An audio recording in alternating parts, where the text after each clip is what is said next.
الرجيم بسم الله الرحمن الرحيم إن الذين آمنوا وعملوا الصالحات أولئك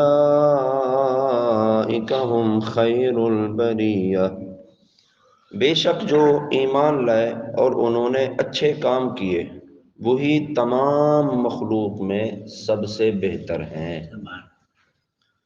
اس آیت سے معلوم ہوا کہ وہ لوگ جو ایمان لائے اور انہوں نے نیک عمل کیے وہ فرشتوں سے بھی افضل ہیں۔ کیوں؟ کیونکہ تمام مخلوق میں فرشتے بھی داخل ہیں۔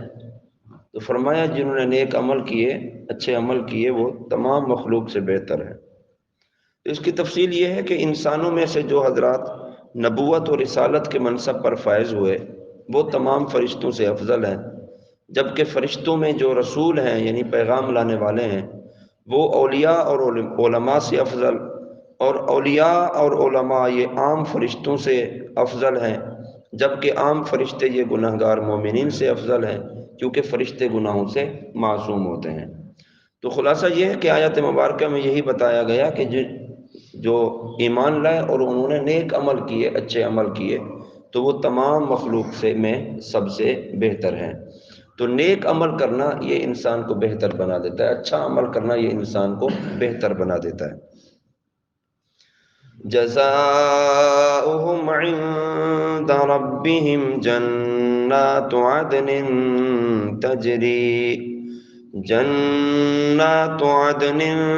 تجری من تحتها الانہار خالدین فیہا ابدا رضی اللہ عنہم ورضوا عنہ ذالک لمن خشی ربہ۔ ان کا صلہ ان کے رب کے پاس بسنے کے باغات ہیں جن کے نیچے نہریں بہتی ہیں، ان میں ہمیشہ ہمیشہ رہیں گے۔ اللہ ان سے راضی ہوا اور وہ اس سے راضی ہوئے۔ یہ صلہ اس کے لیے ہے جو اپنے رب سے ڈرے۔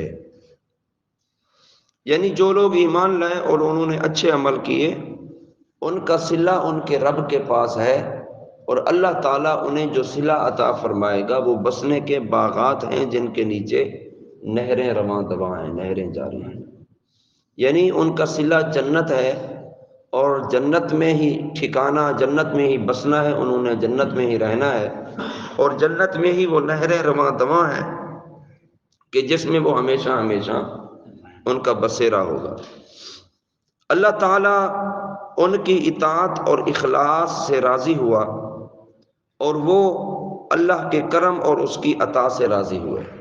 یہ ایمان والے اور اچھے عمل کرنے والے، اللہ تعالیٰ ان کی اطاعت اور فرما برداری سے راضی ہوا، یعنی ایسی انہوں نے اطاعت کی، ایسی اللہ رب العالمین کی فرما برداری کی، ایسا عبادت میں عمل میں اخلاص پیش کیا، اور للہیت کے ساتھ اللہ کی رضا کے لیے جو عمل کیے انہوں نے اپنے رب کو راضی کر لیا ہے، تو اللہ تعالیٰ ان کی اطاعت سے راضی ہے، اللہ ان کے اخلاص سے راضی ہے، اللہ تعالیٰ ان کی للہیت سے راضی ہے، اللہ تعالیٰ ان کے وہ پختہ ارادہ جو فقط اللہ کو راضی کرنے کے لیے تھا، اور اللہ کو راضی کرنے کے لیے ساری زندگی اچھے عمل کرتے رہے، اللہ رب العالمین نے ان کی ان معاملات سے اللہ راضی ہو گیا۔ اور پھر یہ بندے، یہ مومنین، یہ نیک عمل کرنے والے، یہ صدق و اخلاص سے عمل کرنے والے، یہ اللہ کے کرم اور اس کی عطا پر راضی ہو گئے۔ یعنی بندے اللہ سے راضی ہو گئے اور اللہ تعالیٰ بندوں سے راضی ہو گیا۔ تو کتنی خوش قسمتی کی بات ہے کہ اللہ رب العالمین خود فرمائے کہ اے بندے میں تجھ سے راضی ہوں۔ بندہ اپنی عبادات میں اخلاص پیش کرے اور اللہ کی رضا کے لیے جناب وہ عمل کرے اور اطاعت اور فرما برداری کرتا رہے، تو ایک مقام پھر ایسا آتا ہے کہ اللہ تعالیٰ خود کہتا ہے کہ اے بندے میں تجھ سے راضی ہوں۔ علامہ اقبال نے کہا تھا نا، خودی کو کر بلند اتنا کہ ہر تقدیر سے پہلے خدا بندے سے خود پوچھے بتا تیری رضا کیا ہے۔ تو اللہ رب العالمین بندے کو یہ مقام بھی دیتا ہے کہ پھر اللہ اس سے راضی ہو جاتا ہے اور اللہ رب العالمین اس سے خوش ہوتا ہے، تو وہ مقام دنیا جہان میں کسی جگہ نہیں ملتا، اگر ملتا ہے تو وہ اللہ کے حضور جھکنے سے ملتا ہے، وہ اللہ کی عبادت کرنے سے مقام ملتا ہے، وہ اللہ رب العالمین کی فرما برداری کرنے سے مقام ملتا ہے۔ پھر عمل کے اندر، عبادت کے اندر اخلاص ہونا چاہیے، ریاکاری نہ ہو، دکھاوا نہ ہو، خوشنودی نہ ہو، خوشنمائی نہ ہو، فقط اللہ کی رضا کے لیے بندہ عمل کرتا رہے تو اس مقام پر پہنچتا ہے کہ پھر اللہ کہتا ہے کہ اے بندے میں تجھ سے راضی ہوں۔ تو بڑی خوبصورت بات یہاں ارشاد فرمایا اللہ تعالیٰ ان کی اطاعت سے راضی ہو گیا، اللہ ان کی اخلاص سے راضی ہو گیا، یعنی جو انہوں نے فرما برداری کی ہے اور مشکلات میں صبر کر کے اور آزمائشوں میں جناب صبر کر کے اللہ کی نعمتوں کا شکر ادا کر کے ان تمام چیزوں میں بندہ جو ہے وہ اللہ کو راضی کرتا رہا اور اللہ کی اطاعت و فرما برداری کرتا رہا، پھر یہ مقام آیا کہ اللہ تعالیٰ ان سے راضی ہو گیا، اور اس کے کرم اور اس کی عطا سے وہ بندے بھی راضی ہو گئے کہ اللہ تعالیٰ نے اپنی کرم نوازی فرمائی، اللہ تعالیٰ عطا فرماتا رہا اور اللہ تعالیٰ نے عطا کی بارش فرمائی، تو بندہ اللہ تعالیٰ کی اس دین پر، اللہ کی ان نعمتوں پر، اللہ تعالیٰ کی اس کرم نوازی پر بندہ جناب اللہ سے راضی ہو گیا۔ تو فرمایا یہ عظیم بشارت یہ اس کے لیے ہے کہ جو دنیا میں اپنے رب سے ڈرتا رہا اور اس کی نافرمانی سے بچتا رہا۔ ایک ہے عبادت کرنا اور ایک ہے عبادت کو بچانا۔ عبادت کرنا تو ایک حد تک آسان ہوگا، لیکن عبادت کو بچانا یہ آسان کام نہیں ہے۔ عبادت کرنا اور اس کو بچانا، یعنی عبادت کرنے کے بعد پھر اس پر قائم رہنا، اس پر مستقل مزاج رہنا اور اس پر پابندی کرنا۔ حضور صلی اللہ علیہ وسلم نے ارشاد فرمایا نوافل کے معاملے میں اتنی عبادت کریں کہ جس پر تم استقامت حاصل کر سکو، کہ تم نوافل کے پابند بن رہے ہو، نوافل تم ادا کر رہے ہو تو اتنی جناب ادائیگی کرو کہ جس پر تم پابند رہ سکو۔ بعض وقت بندے کا مزاج ہوتا ہے نا کہ کبھی کھڑے 100 رکعت بھی پڑھ دے اور پھر کبھی نہ بھی پڑھے، تو یہ مستقل مزاجی نہیں ہے۔ روزانہ پڑھیں، ڈیلی پڑھیں، استقامت کے ساتھ پڑھیں، اگرچہ 2 رکعت ہی کیوں نہیں۔ اب 2 رکعت کا مزاج اگر بندہ اپنی زندگی میں کر لے اور روزانہ اس پر کنٹینیو کرے اور مسلسل کرے تو یہ استقامت ہے، اور یہ استقامت ایک بندے کو ایک مقام پر جا کر پہنچائے گی۔ مہینے میں ایک بار کھڑے ہوئے اور پھر 50 رکعت پڑھ لی اور 100 رکعت پڑھ لی تو یہ مستقل مزاجی نہیں ہے۔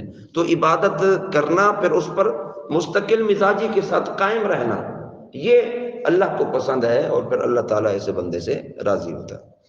تو اللہ سے ڈرنا، عبادت بھی کریں اور پھر خوف اور امید دونوں چیزیں انسان کے اندر ہونی چاہیے، کہیں ایسا نہ ہو کہ اللہ تعالیٰ اس عبادت کو رد کر دے، تو اللہ کا ڈر ہونا چاہیے۔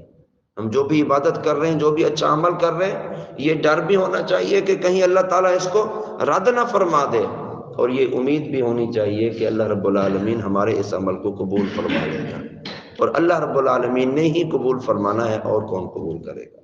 تو امید اور خوف یہ دونوں چیزیں انسان کے اندر ہونی چاہیے، اور اللہ کی نافرمانی سے بھی بچتا رہے۔ وہ عبادت تو کر رہا ہے، وہ اچھا عمل تو کر رہا ہے، کہیں ایسا نہ ہو کہ پھر اس سے کوئی ایسے کام بھی سرزد ہو جائیں۔ عبادت تو کر رہا ہے لیکن ساتھ ساتھ وہ دکھاتا بھی ہے، عبادت تو کر رہا ہے لیکن ساتھ ساتھ وہ ریاکاری بھی کرتا ہے، عبادت تو کر رہا ہے لیکن ساتھ ساتھ وہ تکبر بھی کرتا ہے۔ تو یہ وہ چیزیں ہیں کہ جو عبادت پر انعام ملنے کے لیے رکاوٹ بنتی ہیں، اور جو انعام ملتا ہے جناب اس کے لیے یہ رکاوٹ کا سبب بن رہی ہوتی ہیں، اس پر وہ اجر و ثواب پھر انسان کو نہیں مل سکتا ہے۔ تو فرمایا یہ بشارت، یہ خوشخبری کہ اللہ ان سے راضی ہوا اور وہ اللہ سے راضی ہوئے، یہ بشارت ان لوگوں کے لیے ہے کہ جو دنیا میں اللہ سے ڈرتے رہے اور اللہ کی نافرمانی سے بچتے رہے۔ تو 4 باتیں اس آیت مبارکہ سے پتہ چلی۔ دنیا کی نعمتیں یہ نیک لوگوں کی حقیقی جزا نہیں ہے۔ کوئی یہ نہ سمجھے کہ دنیا میں بندہ نیکیاں کرتا ہے اور دنیا میں اس کو انعام مل گیا، تو کوئی یہ نہ سمجھے کہ یہ دنیا یہ حقیقی طور پر یہی جزا ہے۔ نہیں، اگرچہ اللہ تعالیٰ نیکیوں کے صدقے اسے دنیا میں نواز دیتا ہے، لیکن حقیقی جزا تو اللہ تعالیٰ آخرت کے دن عطا فرمائے گا۔ دنیا میں بھی نیک عمل کا صلہ اللہ تعالیٰ عطا فرماتا ہے، لیکن یہ حقیقی جزا نہیں، حقیقی جزا تو آخرت کے دن ملے گی، اور وہ اعلیٰ کامیابی ہوگی کہ آخرت کے دن جب بندہ کامیاب ہو جائے گا۔ اور دوسری بات، یہ دنیا منزل ہے اور جنت اصلی مقام ہے۔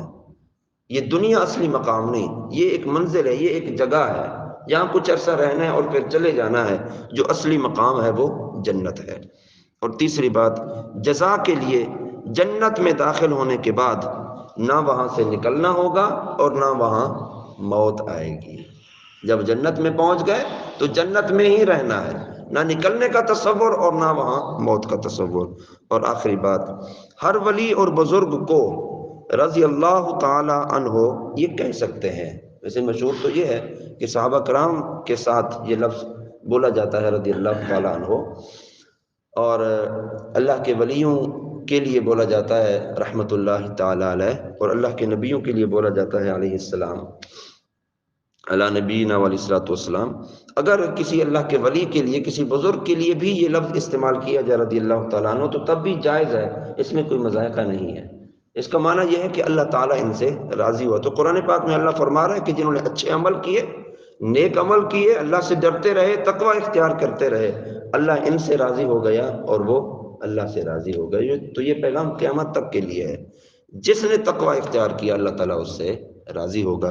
اللہ رب العالمین ہم سب کو نیک صالح عمل کرنے کی توفیق عطا فرمائے اور ہمیشہ اپنی ذات کا خوف و ڈر نصیب فرمائے۔ وما علینا الا البلاغ المبین۔